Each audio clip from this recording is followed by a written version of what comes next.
अब मैं किसी इंडिविजुअल को लेकर तो कोई कमेंट नहीं करूँगा, क्योंकि ये हाईएस्ट लेवल पर मीटिंग थी, उसके बारे में किसने क्या कहा मुनासिब नहीं हमारे लिए। अब अंदर किसने क्या कहा, बाहर कौन क्या कह रहे हैं, वो उनके मॉरल पर छोड़ देते हैं। मैं अपनी कांग्रेस पार्टी की बात करूं, मुझे इस बात का फ़ख्र है कि हमने जमहूरी तरीके से इनविटेशन मिलने के बाद तमाम रैंक एंड फाइल को ऑन बोर्ड लेते हुए नेशनल लीडरशिप ने इस सेंसिटिव मामले को लेकर इसमें डेलिब्रेशन किया और डेलिब्रेशन के बाद पार्टिसिपेशन का फ़ैसला भी हुआ और बिना एजेंडे वाली मीटिंग के लिए एक इंटरनल कांग्रेस पार्टी ने जो मिनिमम हो सकता था वो एक लाइन ऑफ एक्शन भी तैयार किया। वही वजह रहा कि जब अंदर गवर्नमेंट साइड से कोई एजेंडा नहीं बताया गया और फाइनली कांग्रेस को ही पहले बोलने का एक मौका मिला, तो मुझे खुशी है कि जिस तरह से कांग्रेस ने वहाँ पर पिछले 5 अगस्त 2019 से लेकर आज तक जो मोदी सरकार ने यूनिलेटरल डिसीजंस, कॉन्स्टिट्यूशनल हो, डेवलपमेंटल हो, जम्मू कश्मीर के किसी भी बारे में जो फैसले लिए वो यूनिलेटरल, और उसके इम्प्लिकेशंस हमारे लोगों को किस तरह से भुगतना पड़ा, किन तकलीफ़ों में से जूझना पड़ा, वो चाहे ट्रेडर्स हो, वो चाहे स्टूडेंट्स हो, किड्स हो, मतलब माइंस में इफ़ेक्ट करने वाले लोग हो, रोड सेक्टर में, ट्रांसपोर्ट सेक्टर में, ये सारा माशरा है और उनका कमर तोड़ सिचुएशन मोदी सरकार के यूनिलेटरल फैसलों ने पैदा किया। तो वो सारी प्रेजेंटेशन देने के बाद में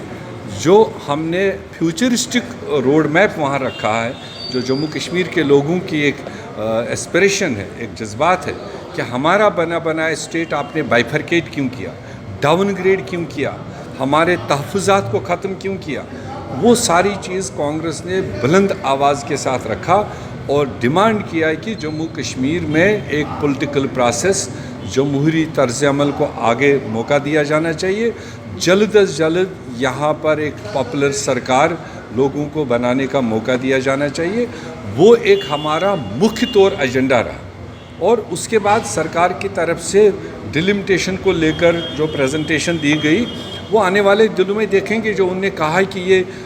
जमहूरियत के साथ में चलेगा, सारे पॉलिटिकल पार्टीज़ का इसमें हर लेवल पर पार्टिसिपेशन रहेगा, जो अभी तक नहीं दिखाई दिया 1.5 साल। अब अगर आगे ऐसा कोई अमल वो उठाते हैं, तरीक़ेकार उठाते हैं कि जिसमें स्टेट में भी, डिस्ट्रिक्टों में भी, तहसीलों में भी, जहाँ जहाँ इस पर डिबेट होगा वहाँ तमाम पॉलिटिकल पार्टीज़, तमाम सोशो पॉलिटिकल ऑर्गेनाइजेशंस को भी इस्तेमाल किया जाएगा, ताकि ट्रांसपेरेंट तरीके से अगर ये डिलिमिटेशन आगे बढ़ता है तो कांग्रेस को कोई आपत्ति नहीं है। मेरे साहब, आपको लगता है ये जो भाजपा वाले जमहूरियत तो समझते नहीं हैं, न उनके पार्टी में है तो न उनके दिमाग में है, वरना देश तो इफ़हाम तफहूम से ही चलता है,